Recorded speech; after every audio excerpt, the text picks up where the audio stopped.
নমস্কার বন্ধুরা, ভিন্ন স্বাদের গল্পে আপনাদেরকে স্বাগত। আজকের বিশেষ নিবেদন ভারতীয় ইতিহাস। ভারতীয় সভ্যতা অতি প্রাচীন। খ্রিস্টের জন্মের ৫ লক্ষ বছর আগেই ভারতে মানুষের বসবাস শুরু হয় এবং সভ্যতার উন্মেষ হতে শুরু হয়। এই যুগের কোনো লিখিত বিবরণ পাওয়া যায় না। মানুষের ব্যবহার করা যন্ত্রপাতি ও দ্রব্যাদির উপর ভিত্তি করে এ সময়ের ইতিহাস লেখা হয়। তাই এই যুগকে প্রাগৈতিহাসিক যুগ বলা হয়। মানুষ এই যুগে পাথরের হাতিয়ার ও যন্ত্রপাতি ব্যবহার করত, তাই এ যুগ প্রস্তর যুগ নামেও পরিচিত। পাথরের হাতিয়ার ও তার আকৃতি দেখে পণ্ডিতেরা প্রস্তর যুগকে ৩ ভাগে বিভক্ত করেছেন। এই ভাগগুলি হল প্রাচীন প্রস্তর যুগ, মধ্য প্রস্তর যুগ ও নব্য প্রস্তর যুগ। প্রাচীন প্রস্তর যুগ। এই যুগের মানুষ পাথরের যেসব হাতিয়ার ব্যবহার করত তার আয়তন ছিল বিরাট এবং তাতে কোনো সৌন্দর্য ও মসৃণতা ছিল না। তারা একই হাতিয়ার দিয়ে মাংস কাটা, কাঠ কাটা ও শিকারের কাজ চালাত। এগুলিকে হাতকুঠার বলা হতো। ভারতের ২টি অঞ্চলে এই যুগের প্রচুর নিদর্শন পাওয়া গেছে। একটি হল পাঞ্জাবের সুয়ান নদীর অববাহিকা এবং অপরটি হল দক্ষিণ ভারতের মাদ্রাজ। তাই এই ২টি সংস্কৃতির একটিকে বলা হয় সুয়ান সংস্কৃতি এবং অপরটিকে বলা হয় মাদ্রাজ সংস্কৃতি। দুটো সংস্কৃতির সময়কাল ও বৈশিষ্ট্য একই এবং তাদের উৎপত্তি স্থল হল নদী উপকূল। এই যুগে মানুষ কৃষিকার্য বা আগুন জ্বালাতে জানত না। তাদের কোনো স্থায়ী বাসস্থানও ছিল না। ছোট ছোট দলে বিভক্ত হয়ে তারা যাযাবর জীবনযাপন করত। বনের ফল, লতাগুল্ম ও পশুর মাংস খেয়ে তারা জীবন ধারণ করত। এই যুগে মানুষ ছিল খাদ্য সংগ্রাহক, খাদ্য উৎপাদক নয়। আনুমানিক ৮০০০ খ্রিস্টপূর্বাব্দে ভারতে এই যুগ শেষ হয়। তারপর আসে মধ্যপ্রস্তর যুগ। মোটামুটি ৮০০০ খ্রিস্টপূর্বাব্দ থেকে ৪০০০ খ্রিস্টপূর্বাব্দ পর্যন্ত ভারতে এই যুগ স্থায়ী হয়। মানুষের ব্যবহৃত পাথরের ক্ষুদ্র আকৃতি এই যুগের বৈশিষ্ট্য।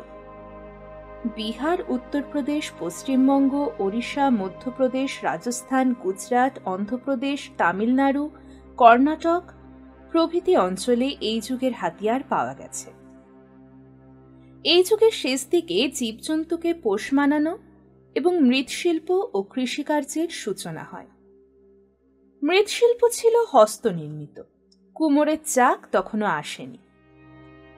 এর পরে আসে নব্য প্রস্তর যুগ। ভারতের প্রায় সর্বত্রই কম বেশি এই যুগের নিদর্শন পাওয়া গেছে। ভারতের বিভিন্ন অঞ্চলে এই যুগের সূচনা বিভিন্ন সময়। মোটামুটিভাবে বলা যায় যে খ্রিস্টপূর্ব ৪০০০ অব্দ থেকে ভারতে এই যুগের সূচনা হয়। এই যুগের হাতিয়ারগুলি ছিল অনেক বেশি মসৃণ, ধারালো ও ব্যবহারের উপযোগী। এই যুগে কৃষি ও পশুপালন অনেক বেশি অগ্রসর হয়। মানুষ স্থায়ী বসতি গড়ে তুলতে শুরু করে। কুমোরের চাক আবিষ্কৃত হয়। মানুষ আগুন জ্বালতে শেখে এবং বস্ত্রবয়ন শুরু করে। এই যুগের মানুষ ধান, গম ও বার্লি চাষ করত। এই যুগে মানুষের জীবনযাত্রায় ব্যাপক ও সুদূরপ্রসারী পরিবর্তন ঘটে। তারপর আসে ধাতুর যুগ। নব্যপ্রস্তর যুগের পর মানুষ তামার ব্যবহার শুরু করে। কালক্রমে তামার সঙ্গে ৩ ধাতু মিশিয়ে তৈরি হয় ব্রোঞ্জ নামে এক ধাতু সংকর। ভারতে নব্যপ্রস্তর যুগ ও ধাতুর যুগের মধ্যে কোনো সীমারেখা টানা সম্ভব নয়, কারণ তামা ও ব্রোঞ্জের ব্যবহারের সঙ্গে সঙ্গে মানুষ পাথরের ব্যবহারও করতে থাকে। তাই এই যুগকে বলা হয় তাম্র প্রস্তর যুগ। সিন্ধু সভ্যতা বা হরপ্পা সভ্যতা হল তাম্র প্রস্তর যুগের সভ্যতা। এরপরে আসে লৌহ যুগ। ভারতের সর্বত্র তামা ও ব্রোঞ্জ বা লৌহ যুগের সূচনা একই সময়ে হয়নি।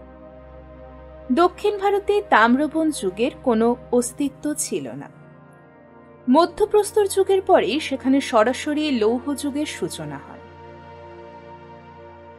কয়েক হাজার বৎসরব্যাপী প্রস্তর যুগকে বলা হয় প্রাগৈতিহাসিক যুগ। আবার ধাতুর যুগের সূচনা থেকে লৌহ যুগের সূচনা পর্যন্ত সময়কে প্রাগ ঐতিহাসিক যুগ বলা হয়। ডক্টর ব্যাসামের মতে বেদ, ব্রাহ্মণ ও উপনিষদের যুগ ভারতের ইতিহাসের প্রাগৈতিহাসিক ও ঐতিহাসিক যুগের মধ্যবর্তী যুগ। প্রাক হরপ্পা সভ্যতা। একসময় পণ্ডিতদের ধারণা ছিল যে আর্যদের ভারতে আগমনের সময় থেকেই ভারতীয় সভ্যতার সূচনা হয়। 1922 খ্রিস্টাব্দে বিভিন্ন প্রত্নতাত্ত্বিক আবিষ্কারের ফলে প্রমাণিত হয় যে আর্যদের আগমনের বহু পূর্বে সিন্ধু নদের অববাহিকা অঞ্চলে এক উন্নত নগর সভ্যতার উন্মেষ হয়, যা হরপ্পা সভ্যতা নামে পরিচিত। এর দ্বারা প্রমাণিত হয় যে ভারতীয় সভ্যতা বিশ্বের প্রাচীনতম সভ্যতাগুলির অন্যতম। আগে মনে করা হতো যে হরপ্পা সভ্যতার উৎস ছিল সুমেরীয় বা মেসোপটেমীয় সভ্যতা এবং হরপ্পা সভ্যতা ছিল মেসোপটেমীয় সভ্যতার দূরবর্তী উপনিবেশ। সাম্প্রতিক প্রত্নতাত্ত্বিক গবেষণা এই ধারণার মূলে কুঠারাঘাত করে প্রমাণ করেছে যে এই দুই সভ্যতার মধ্যে সাদৃশ্য অপেক্ষা বৈসাদৃশ্যই বেশি। এছাড়া হরপ্পা সভ্যতা বিকাশের বহু পূর্বে বেলুচিস্তান, সিন্ধু প্রদেশ, পাঞ্জাব, হরিয়ানা, উত্তর রাজস্থান, গুজরাট প্রভৃতি স্থানে কৃষিভিত্তিক গ্রামীণ সমাজের আবির্ভাব হয়। দীর্ঘ বিবর্তনের মাধ্যমে এই গ্রামীণ সংস্কৃতি হরপ্পা সভ্যতার ক্ষেত্র প্রস্তুত করে। তাই অনায়াসে বলা যায় যে হরপ্পা সভ্যতা কোনো বিদেশি সভ্যতার অনুকরণ নয়, বরং তা হল দেশজ সভ্যতার দীর্ঘমেয়াদী ক্রমবিবর্তনের ফলশ্রুতি। বেলুচিস্তানে আবিষ্কৃত প্রাক হরপ্পা বসতিগুলির মধ্যে কোয়েটা অঞ্চলে কিলিগুল মোহাম্মদ ও ডামসাদত, লোরালাই উপত্যকার রানাঘুন্ডাই, পেরিয়ানঘুন্ডাই, কুল্লি, মেহি, মেহেরগড় প্রভৃতি উল্লেখযোগ্য। এগুলোর মধ্যে মেহেরগড় প্রত্ন এলাকা বিশেষ আলোচনার দাবি রাখে। বোলানগিরি পথের কাছে এবং কোয়েটা শহর থেকে 150 কিলোমিটার দূরত্বে কাচ্চি সমভূমিতে 500 একর ব্যাপ্ত মেহেরগড়ের প্রত্নক্ষেত্র আবিষ্কৃত হয়। ফাসোয়া জারিজের নেতৃত্বে এখানে খনন কার্য চালানো হয়। পরবর্তীকালে 1996 থেকে 1997 সালেও এখানে খনন কার্য চলে। 7টি স্তর বিশিষ্ট এই প্রত্নক্ষেত্রের প্রথম 3টি স্তর হল নব্যপ্রস্তর যুগের। এই 7টি স্তরে ভ্রাম্যমাণ পশুপালকের জীবন থেকে শুরু করে নাগরিকতায় উত্তরণের প্রতিটি দশার সুস্পষ্ট চিত্র পাওয়া যায়। মেহেরগড়ের প্রথম পর্যায়ের সময়কাল হল খ্রিস্টপূর্বাব্দ 7000 থেকে 5000 খ্রিস্টপূর্বাব্দ। বিভিন্ন সাক্ষ্য প্রমাণ থেকে বোঝা যায় প্রথমেই এলাকাটি ছিল শিকারী ও ভ্রাম্যমাণ পশুপালকদের অস্থায়ী আবাসস্থল। পরে এখানে অস্থায়ী আবাস গড়ে ওঠে এবং কৃষিভিত্তিক জীবনচর্চার বিকাশ ঘটে। বাসস্থানগুলি তৈরি হতো কাদামাটির তৈরি রোদে শুকনো সমান মাপের ইট দিয়ে। বাড়িগুলি একাধিক ছোট ছোট কামরায় বিভক্ত ছিল। কোনো কোনো বাড়িতে ঘর গরম করার জন্য উনুন বা আগুন জ্বালার ব্যবস্থা ছিল। অনেক বাড়িতেই শস্যাগার হিসাবে একটি কক্ষ ব্যবহার করা হতো। এখানে জাঁতা, হামানদিস্তা, নিড়ানি, কাস্তে এবং পাথরের নানা হাতিয়ার মিলেছে। পশুপালন ও শস্যাগারের অস্তিত্ব প্রমাণিত হয়েছে। গৃহপালিত পশুর মধ্যে ছিল গরু, ভেড়া, ছাগল ও ষাঁড়। মনে হয় কুকুরও এ সময় পোষ মেনেছিল। এখানে নানা প্রজাতির বার্লি, যব ও গমের চাষ হতো। এই পর্বের কোনো মৃৎপাত্র মেলেনি, মিলেছে কিছু ছোট ছোট মানব মূর্তি।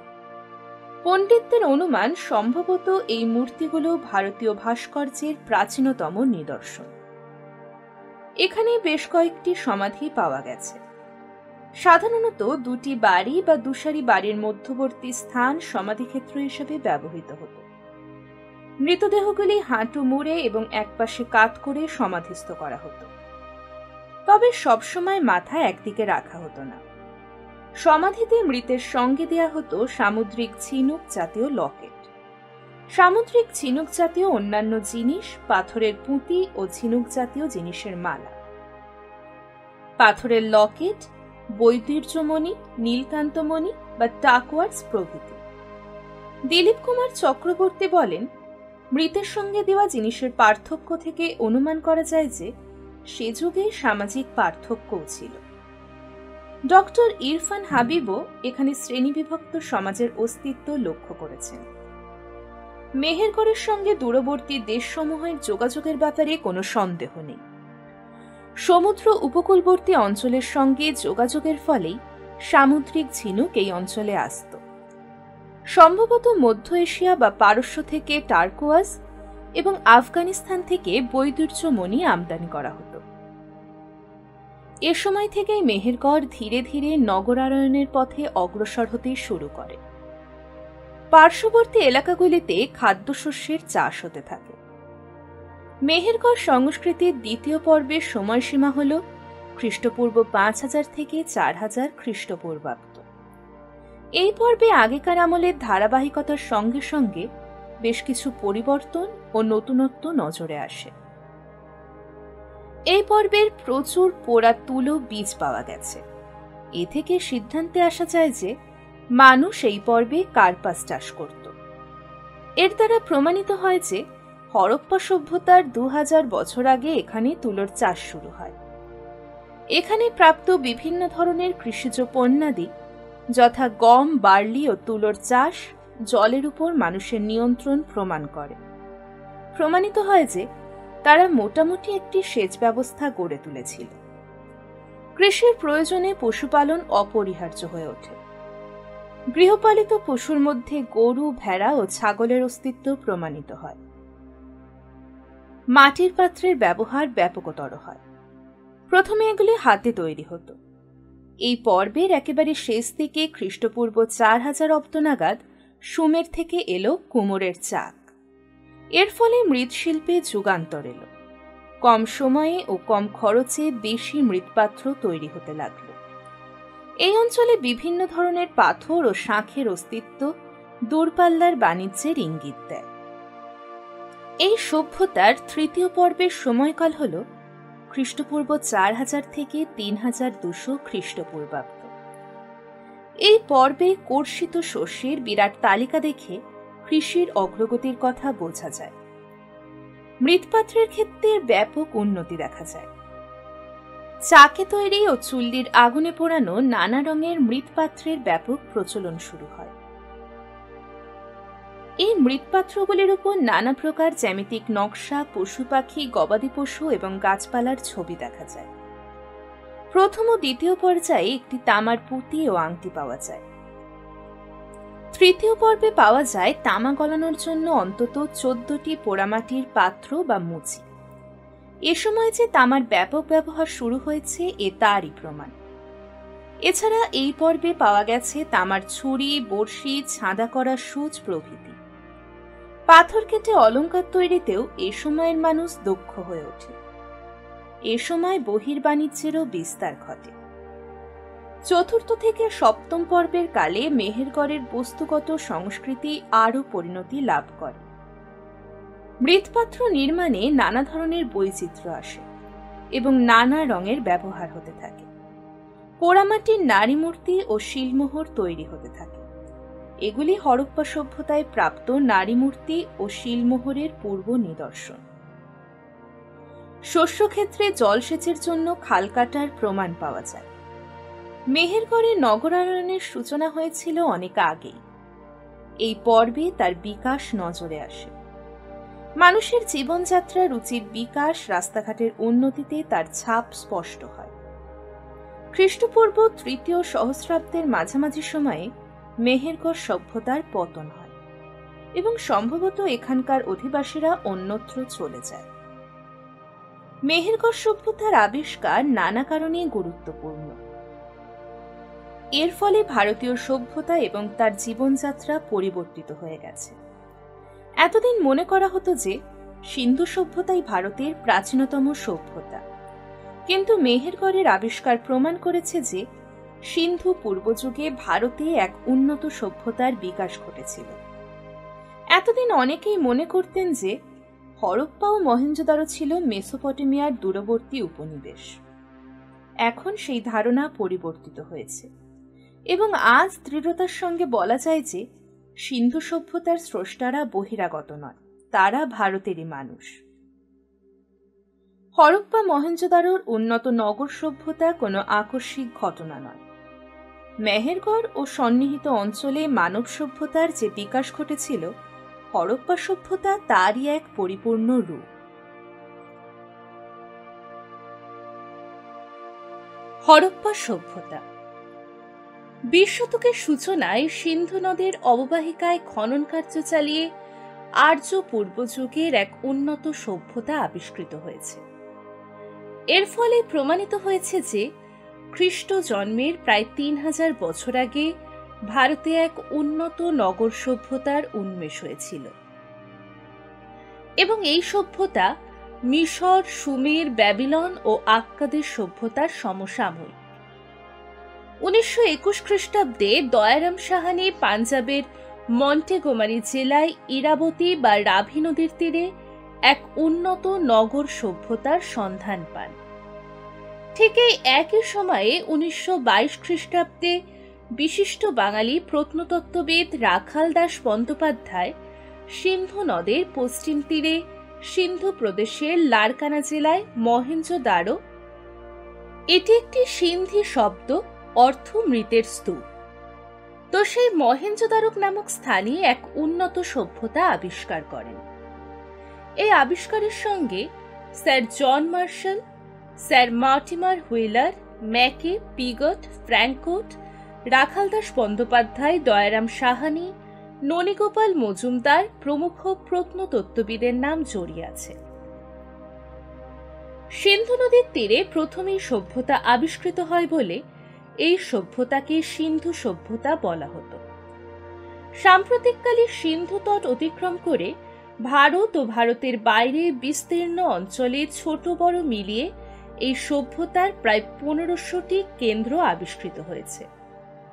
এ কারণে এখন আর সিন্ধু সভ্যতা না বলে প্রথম আবিষ্কৃত স্থানের নাম অনুসারে একে হরপ্পা সভ্যতা বা হরপ্পা সংস্কৃতি বলা হয়। কেবলমাত্র 1921 সালই নয়, আলেকজান্ডার কানিংহাম 1875 খ্রিস্টাব্দে হরপ্পায় একটি শিলমোহর আবিষ্কার করেছিলেন। এছাড়া হরপ্পায় প্রাপ্ত নিদর্শনগুলি মহেঞ্জোদারো অপেক্ষা অনেক বেশি প্রাচীন ও গুরুত্বপূর্ণ। তাই হরপ্পা সভ্যতা বা হরপ্পা সংস্কৃতি নামটি যুক্তিযুক্ত। হরপ্পা সভ্যতার প্রাচীনত্ব সম্বন্ধে সন্দেহের কোনো অবকাশ নেই। জন মার্শালের মতে এই সভ্যতা ছিল সর্বাপেক্ষা প্রাচীন। ঐতিহাসিক উইল ডুরান্টের মতে এই সভ্যতা মিশরীয় সভ্যতা অপেক্ষা প্রাচীন।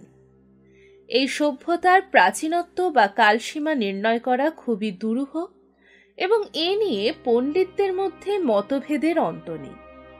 এছাড়া নিত্য নতুন বিচার পদ্ধতি ও তথ্যাদি আবিষ্কারের ফলে হরপ্পা সভ্যতার কালসীমার ধারণা নিয়ত পরিবর্তনশীল। স্যার জন মার্শালের মতে খ্রিস্টপূর্ব 3250 থেকে 1750 অব্দের মধ্যে এই সভ্যতার সূচনা, বিস্তার ও বিলুপ্তি ঘটে। বর্তমানে রেডিও কার্বন 14 পরীক্ষার মাধ্যমে হরপ্পা সভ্যতার কালসীমা খ্রিস্টপূর্ব 2300 থেকে খ্রিস্টপূর্ব 1750 মধ্যে স্থিরীকৃত হয়েছে। অতি সম্প্রতি ডেন্ড্রোক্রোনোলজি নামক পরীক্ষা পদ্ধতির মাধ্যমে এর কালসীমা দুদিকেই পিছিয়ে দেওয়ার প্রবণতা দেখা দিয়েছে। যাই হোক, আপাতত আমরা হরপ্পা সভ্যতার কালসীমা হিসেবে খ্রিস্টপূর্ব 3000 থেকে খ্রিস্টপূর্ব 1500 অব্দকেই মেনে নিয়েছি। হরপ্পা সভ্যতার স্রষ্টা কারা, এ নিয়েও পণ্ডিতদের মধ্যে প্রবল মতপার্থক্য আছে। সিন্ধু উপত্যকায় যেসব নরকঙ্কাল পাওয়া গেছে সেগুলির নৃতাত্ত্বিক পরীক্ষা করে পণ্ডিতরা সেখানে 4টি জাতিগোষ্ঠীর মানুষের সন্ধান পেয়েছেন। সেগুলি হল প্রোটো অস্ট্রালয়েড, ভূমধ্যসাগরীয়, অ্যালপাইন ও মঙ্গোলীয়। এই নরকঙ্কালগুলির সংখ্যা এত অল্প যে এর দ্বারা কোনো সিদ্ধান্তে উপনীত হওয়া সম্ভব নয়। এছাড়াও পণ্ডিতরা আরও কিছু পরীক্ষা নিরীক্ষা চালিয়েছেন। অনেকের মতে আর্যরা সিন্ধু সভ্যতার স্রষ্টা, অনেকে আবার এ সম্পর্কে দ্রাবিড়দের কথা বলে থাকেন। এইসব মতবাদগুলির সবগুলির পক্ষেই কিছু যুক্তি থাকলেও বিপক্ষে বলার মতো অনেক কিছু আছে। সুতরাং এই মতগুলির কোনোটি আজ সর্বজন গ্রাহ্য নয়। সিন্ধু লিপির পাঠোদ্ধার না হওয়া পর্যন্ত কোনো স্থির সিদ্ধান্তে পৌঁছানো সম্ভব নয়। তবে অধ্যাপক ব্যাসাম ও কে.এম. পানিক্কর মনে করেন যে এই সভ্যতা ছিল সম্পূর্ণ দেশজ এবং তা ভারতীয়দের সৃষ্টি। হরপ্পা সভ্যতার বৈশিষ্ট্য। সমসাময়িক যুগে মিশর বা মেসোপটেমিয়াতে যে সভ্যতার উন্মেষ হয়েছিল, প্যাপিরাস, পোড়ামাটি ও পাথরের বুকে তার লিখিত বিবরণ পাওয়া যায়। পণ্ডিতরা সেগুলি পাঠ করে তার ইতিহাস রচনা করেছেন। সিন্ধু উপত্যকার শিলমোহর ও বিভিন্ন পাত্রের গায়ে বেশ কিছু লিপি খোদাই করা আছে। সেগুলির পাঠোদ্ধার করা সম্ভব হয়নি। পণ্ডিতরা তাই বিভিন্ন প্রত্নতাত্ত্বিক নিদর্শন, যথা ঘরবাড়ির ধ্বংসাবশেষ, বাসনপত্র, অস্ত্রশস্ত্র এবং মানুষ, পশুপক্ষী ও দেবদেবীর মূর্তির উপর ভিত্তি করে হরপ্পা সভ্যতার বিবরণ লিপিবদ্ধ করেন। এই কারণে এই সভ্যতাকে প্রাগৈতিহাসিক সভ্যতা বলা হয়। এই যুগে মানুষ লোহার ব্যবহার জানত না। এ সময় পাথরের ব্যবহার কমে আসতে থাকে এবং ব্রোঞ্জ ও তামার ব্যবহার বৃদ্ধি পায়। পাথরের হাতিয়ার ও সরঞ্জামের পাশাপাশি ব্রোঞ্জ ও তামার ব্যবহারও চলতে থাকে। তাই এই সভ্যতা হল তাম্র প্রস্তর যুগের সভ্যতা। সুমের, আক্কাদ, ব্যাবিলন ও মিশর প্রভৃতি বিশ্বের প্রাচীনতম সভ্যতাগুলির মধ্যে হরপ্পা সভ্যতা ছিল নদীমাতৃক সভ্যতা। সিন্ধু নদকে কেন্দ্র করে সিন্ধু সভ্যতা বা হরপ্পা সভ্যতা গড়ে ওঠে। কেবলমাত্র সিন্ধু উপত্যকাই নয়, সিন্ধু তট অতিক্রম করে পাঞ্জাব, বেলুচিস্তান, রাজপুতানা, গুজরাট, সৌরাষ্ট্র এবং নর্মদা উপত্যকার এক বিস্তীর্ণ স্থানে এই সভ্যতা বিস্তৃত হয়েছিল। উত্তরে জম্মু থেকে দক্ষিণে নর্মদা উপত্যকা এবং পশ্চিমে বেলুচিস্তানের মাকরান মরু উপকূল থেকে উত্তর পূর্বে মিরাট পর্যন্ত এর ব্যাপ্তি ছিল। পুরো এলাকাটি ছিল একটি ত্রিভুজের মতো এবং এর আয়তন হল প্রায় 12,50,000 বর্গ কিলোমিটার। আয়তনের দিক থেকে এলাকাটি প্রাচীন মিশরের চেয়ে 20 গুণ এবং যুগ্মভাবে মিশর ও মেসোপটেমিয়ার চেয়ে 12 গুণ বড়। এটি হল প্রাচীন বিশ্বের বৃহত্তম সভ্যতা। বর্তমানে হরপ্পা সভ্যতার প্রায় 1400টি কেন্দ্র আবিষ্কৃত হয়েছে এবং এগুলির মধ্যে বেশ কয়েকটি কেন্দ্র শহর নামের অধিকারী। নগর কেন্দ্রগুলির মধ্যে সর্বাপেক্ষা উল্লেখযোগ্য হল হরপ্পা ও মহেঞ্জোদারো।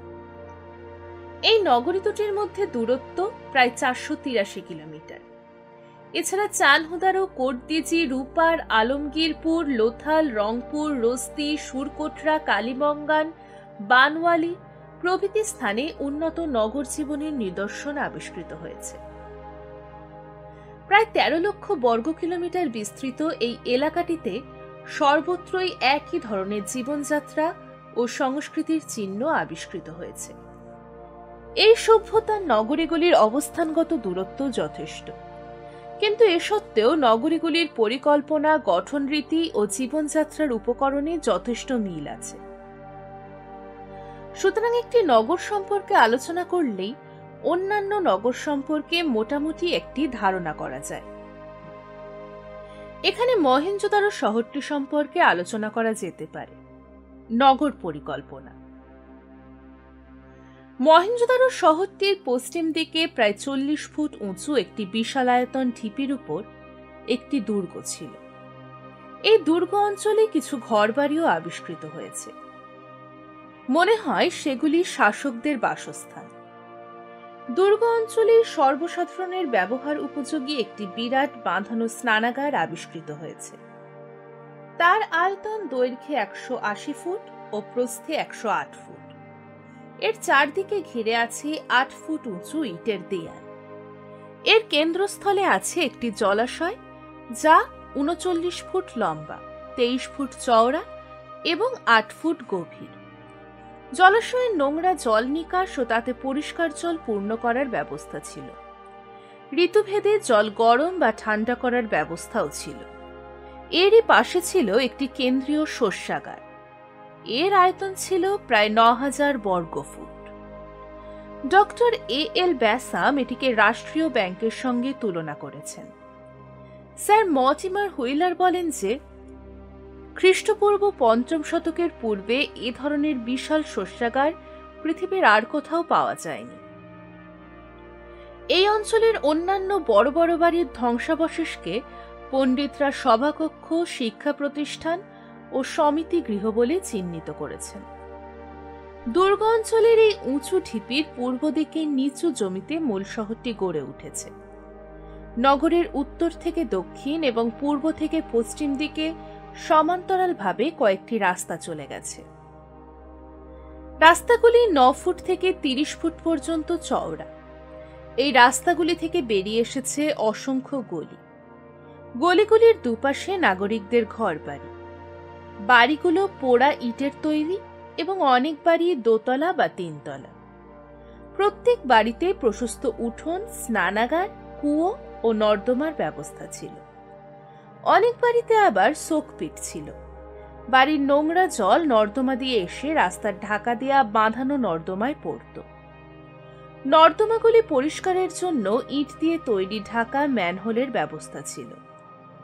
Doctor A.L. ব্যাসাম বলেন যে রোমান সভ্যতার পূর্বে অপর কোনো প্রাচীন সভ্যতায় এত পরিণত পয়ঃপ্রণালী ব্যবস্থা ছিল না। প্রত্যেক বাড়ির সামনে বাঁধানো ডাস্টবিন ছিল। কেবলমাত্র বড় রাস্তার উপরেই শহরের দোকানগুলি অবস্থিত ছিল। শহরের উত্তর পূর্ব কোণে সারিবদ্ধভাবে ছোট ছোট কিছু খুপড়ি জাতীয় ঘর ছিল। মনে হয় এগুলি দরিদ্র ও শ্রমজীবী মানুষদের বাসস্থান। অধ্যাপক গর্ডন চাইল্ড বলেন যে হরপ্পার পৌর শাসকরা গৃহ নির্মাণ সংক্রান্ত আইন কানুন মেনে চলতেন। খনন কার্যের ফলে মহেঞ্জোদারোতে সভ্যতার 9টি স্তর আবিষ্কৃত হয়েছে, অর্থাৎ ধ্বংসের পর সেখানে 8 বার সভ্যতা গড়ে উঠেছিল। হরপ্পায় 6টি স্তর আবিষ্কৃত হয়েছে। এই 6টি বা 9টি স্তরের সর্বত্র মানুষের জীবনযাত্রা প্রণালী বা নগর পরিকল্পনা কিন্তু একই ধরনের, কোথাও কোনো পরিবর্তন ঘটেনি। তবে এই স্তরগুলিতে নগর কর্তৃপক্ষের অপদার্থতার ছাপ স্পষ্ট। দেখা যায় যে এই স্তরের ঘরবাড়িগুলি ক্রমশ রাস্তা দখল করছে, গলি ছোট হয়ে আসছে, নর্দমা বুজে আসছে। এ সত্ত্বেও নগর পরিকল্পনা ও জীবনযাত্রার ধারা কিন্তু সর্বত্রই একই রকম। রাজনৈতিক জীবন। এই নগরগুলিতে কি ধরনের শাসন ব্যবস্থা প্রচলিত ছিল সে সম্পর্কে কোনো প্রত্যক্ষ প্রমাণ নেই। এ ব্যাপারে পণ্ডিতরা নানা মতামত প্রকাশ করেছেন। কোন কোন ইউরোপীয় পণ্ডিতের মতে হরপ্পার নগর দুর্গে একজন শাসক বা রাজা বাস করতেন। দুর্গ সংলগ্ন শস্যাগার তাঁর ধনসম্পদের পরিচয় দেয়। ভারতীয় পণ্ডিত কোশাম্বীর মতে এটি নিছক অনুমান মাত্র, এর সপক্ষে কোনো প্রমাণ নেই। তার মতে প্রজাতন্ত্র বা রাজতন্ত্র যাই হোক না কেন, এখানে একটি কেন্দ্রীয় শক্তি ছিল, নতুবা এত উন্নত ও পরিকল্পিত নাগরিক সভ্যতার বিকাশ সেখানে সম্ভব হতো না।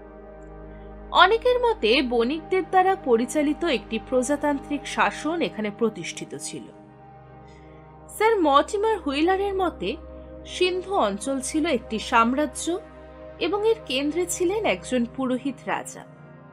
তিনি দৈব অধিকারের জোরে শাসনকার্য পরিচালনা করতেন। H.D. সাংখালিয়ার মতে এখানকার কেন্দ্রীয় শাসন ছিল একজন দৃঢ় উদারনৈতিক স্বৈর শাসকের হাতে। সামাজিক, অর্থনৈতিক ও ধর্মীয় জীবন। শ্রেণীবিভক্ত সমাজের অস্তিত্ব হরপ্পা সভ্যতার অন্যতম বৈশিষ্ট্য। শহরের ঘরবাড়ি ও অন্যান্য উপকরণ দেখে মনে হয় যে সমাজের শাসক সম্প্রদায় ধনী ও ব্যবসায়ী এবং দরিদ্র শ্রমিক ও কারিগরেরা বাস করত। দুর্গ অঞ্চলেই ছিল শাসকদের বাসগৃহ। শহরের দ্বিতল ত্রিতল গৃহগুলিতে বাস করত ধনী ও মধ্যবিত্ত বণিক সম্প্রদায়, এবং খুপড়ি জাতীয় ঘরগুলি ছিল শ্রমজীবী দরিদ্রদের বাসস্থান। পণ্ডিতরা অনুমান করেন যে এই শহরগুলিতে কৃতদাসরাও ছিল। তারা দিনহীন কুটিরে বাস করত এবং ফসল মারাই, ভারী বোঝা বহন, শহরের জঞ্জাল পরিষ্কার প্রভৃতি কাজ করত। মহেঞ্জোদারো ও হরপ্পা উভয় শহরেই উত্তর পূর্ব কোণ, দুর্গপ্রাকার ও শস্যাগারের কাছাকাছি স্থানসমূহে খুপড়ি জাতীয় ঘরগুলির অস্তিত্ব শহরে কৃতদাস ও দরিদ্র শ্রমজীবীর উপস্থিতি প্রমাণ করে। কালিবঙ্গান ও লোথালে এ ধরনের কোনো খুপড়ি মেলেনি বলে পণ্ডিতেরা মনে করেন যে এই শহর দুটির শাসকরা হরপ্পা মহেঞ্জোদারোর শাসকবর্গ অপেক্ষা উদার ছিলেন। এই সভ্যতা নগরকেন্দ্রিক হলেও তার মূল ভিত্তি ছিল কৃষি। এখানকার অধিবাসীরা গম, যব, বার্লি, ধান, ফলমূল, তিল, মটর, রাই, খেজুর, বাদাম, দুধ, মুরগি ও পশুর মাংস এবং মাছ খাদ্যদ্রব্য হিসেবে ব্যবহার করত। গৃহপালিত জন্তুর মধ্যে উল্লেখযোগ্য ছিল গরু, মহিষ, ভেড়া, হাতি, শূকর ও ছাগল। বেলুচিস্তানে মাটির নিচে অতি গভীরে ঘোড়ার চিহ্ন মিললেও ঘোড়া কিন্তু সেদিন পোষ মানেনি। সিন্ধুবাসী সুতি ও পশমের বস্ত্র ব্যবহার করত। তারা দেহের ঊর্ধ্বাংশ ও নিম্নাঙ্গ দুই খণ্ড বস্ত্রের দ্বারা আবৃত করত। নারী পুরুষ উভয়ই লম্বা চুল রাখত। মেয়েরা সোনা ও রূপোর ফিতে দিয়ে নানা ধরনের খোপা করত। তারা নানা ধরনের সুগন্ধি প্রসাধন সামগ্রী এবং তামা, ব্রোঞ্জ, সোনা, রূপো ও পাথরের তৈরি নানা ধরনের ও নানা আকারের হার, কানের দুল, চুড়ি, মল, কোমরবন্ধ ও মালা ব্যবহার করত। সিন্ধুবাসীরা বিভিন্ন শিল্পকর্মে দক্ষ ছিল। এখানে পাথর, মাটি, তামা, সীসা ও ব্রোঞ্জের তৈরি বাসনপত্র ও গৃহস্থালীর নানা সরঞ্জাম আবিষ্কৃত হয়েছে। তামা, ব্রোঞ্জ ও পাথরের তৈরি কুঠার, বর্ষা, তীর, ধনুক, মুশল প্রভৃতি অস্ত্র তারা ব্যবহার করত। এ প্রসঙ্গে স্মরণীয় যে সিন্ধু উপত্যকায় ঢাল, বর্ম, শিরস্তান প্রভৃতি আত্মরক্ষামূলক অস্ত্রের কোনো সন্ধান মেলেনি। বস্ত্রবয়ন, হাতির দাঁত, পাথরের কাজ এবং মৃৎশিল্পীদের ক্ষেত্রেও তারা অসাধারণ উন্নতি করে। শিশুদের খেলনা হিসেবে তৈরি নানা জীবজন্তুর মূর্তি ও চীনামাটির পাত্রে নানা অলঙ্করণ তাদের শিল্প দক্ষতার পরিচয় বহন করে। নৃত্য, গীত, পশু শিকার, পাশা খেলা ও রথ চালনা ছিল তাদের অবসর বিনোদনের উপায়। এছাড়া এখানে অলঙ্কার শিল্পী, ইট শিল্পী, ছুতোর মিস্ত্রিরাও বাস করত। ভারত ও ভারতের বাইরে নানা স্থানের সঙ্গে তাদের বাণিজ্যিক সম্পর্ক ছিল। দাক্ষিণাত্য থেকে দামি পাথর, রাজপুতানা থেকে তামা, কাথিয়াওয়াড় থেকে শঙ্খ এবং বেলুচিস্তান, আফগানিস্তান ও ইরান থেকে সোনা, রূপা, সীসা ও টিন আমদানি হতো। সিন্ধু উপত্যকা থেকে রপ্তানি হতো তুলো, সুতি বস্ত্র, তামা, হাতির দাঁত ও হাতির দাঁতের তৈরি নানা জিনিসপত্র। সুতি বস্ত্র ও তুলো ছিল রপ্তানি বাণিজ্যের প্রধান উপকরণ। তখনও মুদ্রার প্রচলন হয়নি। বিনিময় প্রথার মাধ্যমে ব্যবসা বাণিজ্য চলত। ক্রিট, সুমের ও মেসোপটেমিয়ার সঙ্গে জলপথ ও স্থলপথে ব্যবসা বাণিজ্য চলত। যানবাহন হিসাবে সিন্ধুবাসী উট, গাধা, দুচাকা বিশিষ্ট গরু ও ষাঁড়ের গাড়ি ব্যবহার করত। তাদের মধ্যে সমুদ্র যাত্রাও প্রচলিত ছিল। লোথাল ছিল বিশ্বের প্রাচীনতম বন্দর। সিন্ধু উপত্যকায় পোড়ামাটি, তামা ও ব্রোঞ্জের তৈরি প্রচুর শিলমোহর আবিষ্কৃত হয়েছে। পণ্ডিতদের অনুমান প্রধানত ব্যবসা বাণিজ্যের জন্যই ওইসব শিলমোহর তৈরি হয়েছিল। এইসব শিলমোহরে বিভিন্ন জীবজন্তু ও জলযানের চিত্র অঙ্কিত আছে। এ থেকে মনে হয় যে এসব জীবজন্তু ও জলযানগুলি তাদের সুপরিচিত ছিল। আবার কিছু শিলমোহরে চিত্রলিপি উৎকীর্ণ আছে। এগুলি হলো সিন্ধু লিপি বা হরপ্পা লিপি। সিন্ধু লিপির পক্ষে চিত্রলিপির স্তর অতিক্রম করা সম্ভব হয়নি। এইসব লিপি এখনো পাঠোদ্ধার করা সম্ভব হয়নি। তবে একথা ঠিক যে এই লিপি ডান দিক থেকে বাঁ দিকে পড়া হতো। হরপ্পা সভ্যতায় মন্দিরের অস্তিত্ব সম্পর্কে সন্দেহ আছে। কয়েকটি বড় বড় অট্টালিকাকে অনেকে মন্দির বলে মনে করেন। সেগুলি মন্দির হলেও সেখানে বিগ্রহ প্রতিষ্ঠা করে পুজোর রীতি প্রচলিত ছিল না। সিন্ধু উপত্যকায় প্রচুর অর্ধনগ্ন নারী মূর্তি মিলেছে। পণ্ডিতরা এই মূর্তিগুলিকে মাতৃমূর্তি বা ভূমাতৃকা বলেছেন। একটি শিলে বাঘ, হাতি, গন্ডার, মোষ ও হরিণ এই 5টি পশু দ্বারা পরিবৃত ও ত্রিমুখ বিশিষ্ট ধ্যানমগ্ন এক যোগী মূর্তি দেখা যায়। মূর্তিটির মাথায় 2টি শিং আছে। অনেকের ধারণা এটি একটি শিব মূর্তি। অধ্যাপক ব্যাসাম এটিকে আদি শিব বলে অভিহিত করেছেন, কারণ শিবের বাহন ষাঁড়, কিন্তু এই মূর্তিতে ষাঁড় নেই। সিন্ধুবাসীদের মধ্যে বৃক্ষ, আগুন, জল, সাপ, বিভিন্ন জীবজন্তু, লিঙ্গ ও যোনি পুজো এবং সম্ভবত সূর্য উপাসনাও প্রচলিত ছিল। কয়েকটি শিলে সূর্যের প্রতীক স্বস্তিকা ও চক্র পাওয়া গেছে। একটি শিলে একটি অর্ধনর অর্ধবৃষ মূর্তিকে একটি বাঘের সঙ্গে লড়াই করতে দেখা যাচ্ছে। এই মূর্তিটি হল সুমেরের গিলগমেশ নামক বীরের সাহায্যকারী অর্ধনর অর্ধবৃষ আকৃতি বিশিষ্ট অবনী মূর্তিটার অনুরূপ। সিন্ধু উপত্যকার এই মূর্তি সুমেরীয় সভ্যতার সঙ্গে হরপ্পা সভ্যতার ঐক্য প্রমাণ করে। এছাড়া এই মূর্তি পৌরাণিক যুগের হিরণ্যকশিপু নিধনকারী নৃসিংহ মূর্তির কথা স্মরণ করিয়ে দেয়। মনে হয় যে সিন্ধুবাসীরা এই নরবৃষ মূর্তিকে দেবতা জ্ঞানে পুজো করত। হরপ্পা সভ্যতার সঙ্গে পশ্চিম এশিয়ার মিশর ও সুমেরীয় সভ্যতার যে ঘনিষ্ঠ যোগাযোগ ছিল সে সম্পর্কে সন্দেহের অবকাশ নেই।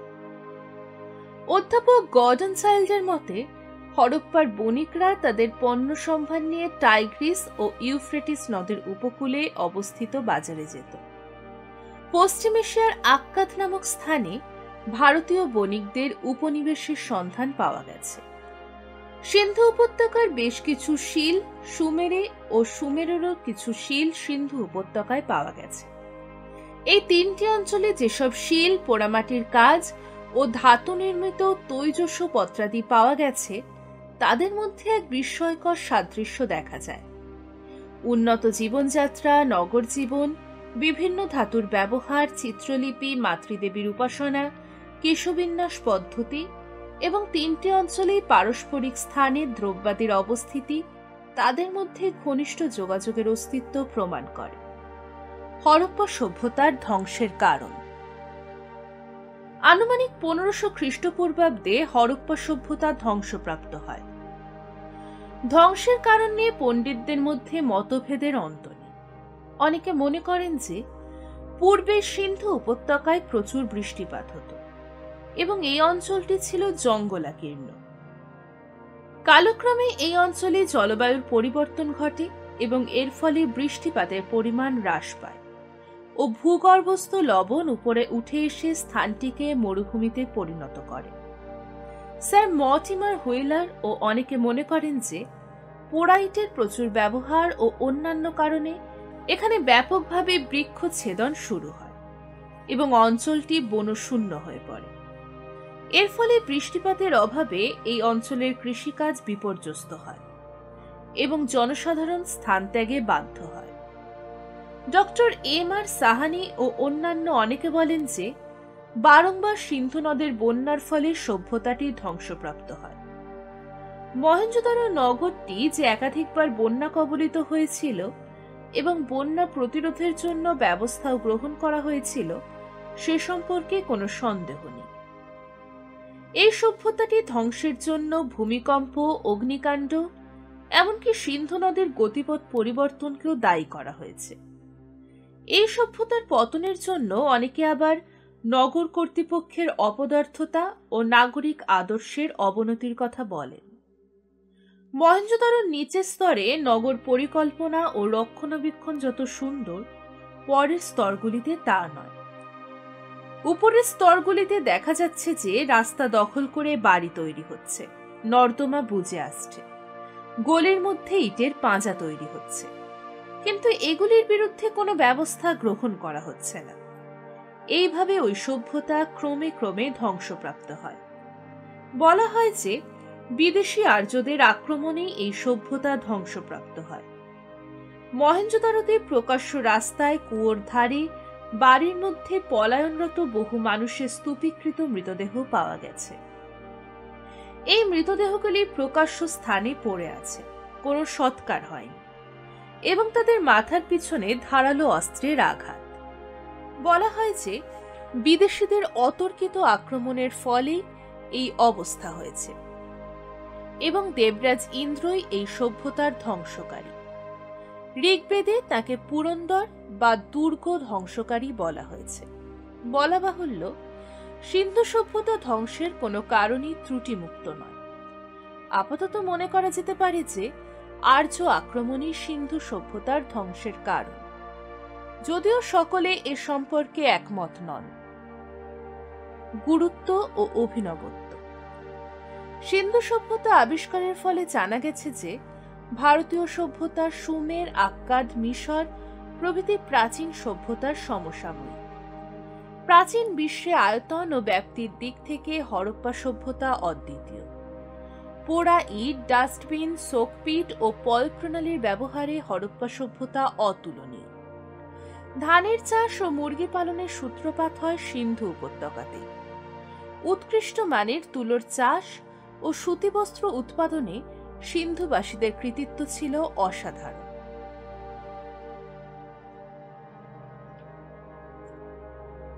এখানেই শেষ হল ভারতের ইতিহাসের সভ্যতার সূচনা। আজকের পর্বটি আপনাদের কেমন লাগলো অবশ্যই জানাবেন কমেন্ট বক্সে। আর আমাদের এই নতুন এডিশন ইতিহাসের পর্বগুলি আপনাদের কেমন লাগছে তা আমায় অবশ্যই জানাবেন। আর এখনো যদি আমার চ্যানেলটিকে সাবস্ক্রাইব করে না থাকেন, এক্ষুনি চ্যানেলটিকে সাবস্ক্রাইব করে নিন।